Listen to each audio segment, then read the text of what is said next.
छठ से पहले बदलेगा मौसम का मिजाज। दिल्ली से बिहार तक होगी बारिश। दक्षिण भारत में भी अलर्ट। बिहार और आसपास के राज्यों में छठ पूजा की तैयारी के बीच मौसम बदलने वाला है। मौसम विभाग ने 25 अक्टूबर से कई राज्यों में बारिश की संभावना जताई है। बंगाल की खाड़ी में बने दबाव के कारण दक्षिण भारत में भारी बारिश की चेतावनी दी गई है। उत्तर प्रदेश, बिहार और राजस्थान में भी मौसम में बदलाव देखने को मिलेगा। दिल्ली एनसीआर में प्रदूषण का स्तर बढ़ गया है। बिहार और आसपास के सटे राज्यों में छठ महापर्व की तैयारियां शुरू हो गई हैं। इस बीच मौसम भी करवट लेने जा रहा है। मौसम विभाग के अनुसार कई राज्यों में 25 अक्टूबर से बारिश का सिलसिला देखने को मिल सकता है। दरअसल इन दिनों मौसम में बदलाव देखने को मिल रहा है। कहीं धूप खिल रही और उमस भरी गर्मी का एहसास हो रहा है, तो वहीं कुछ जगहों पर एक बार फिर गरज चमक के साथ बारिश का दौर लौट आया है। आईएमडी के अनुसार अगले कुछ दिनों तक उत्तर और दक्षिण भारत के कई राज्यों में मौसम में बड़े बदलाव देखने को मिलेंगे।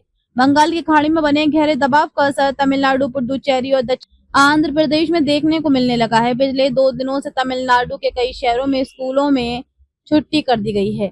भारत मौसम विज्ञान विभाग के अनुसार इन राज्यों में गरज चमक के साथ भारी बारिश की संभावना है। मौसम विभाग ने बताया कि पहले ये दबाव चक्रवात बनने की स्थिति में था। हालांकि इसके जमीन के करीब आने से इसकी संरचना कमजोर पड़ गई है। इसके बावजूद भी मूसलाधार बारिश की संभावना है। उत्तर प्रदेश के कई जिलों में इस समय बादलों और हल्की धूप की आवाजाही के कारण उमस भरी स्थिति बनी हुई है। मौसम विभाग ने 25 अक्टूबर तक कई जगहों पर हल्की से मध्यम बारिश की संभावना जताई है। बारिश के साथ न्यूनतम तापमान में गिरावट भी देखने को मिलेगी। वहीं बिहार और राजस्थान के कुछ हिस्सों में भी बादलों की मौजूदगी के कारण मौसम के सुहाना रहने की संभावना है।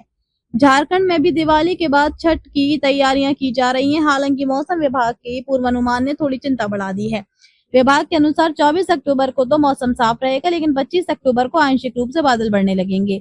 26 और 27 अक्टूबर को झारखंड के कई हिस्सों में गरज चमक के साथ हल्की से मध्यम बारिश की संभावना है। दिल्ली एनसीआर में दिवाली के बाद प्रदूषण की मात्रा में रिकॉर्ड बढ़ोतरी देखने को मिली है। आसमान में धूल की परत देखने को मिल रही है, जिसके कारण बच्चों और बुजुर्गों को सांस लेने में तकलीफ हो रही है। इस बीच मौसम विभाग ने बताया कि दिल्ली में अभी कोहरा की कोई संभावना नहीं है। सबसे राहत की बात है कि पिछले कुछ घंटों से दिल्ली में 12 किलोमीटर प्रति घंटे की रफ्तार से हवाएं चलनी शुरू हो गई हैं, जिससे AQI में थोड़ी सुधार की गुंजाइश दिखी है।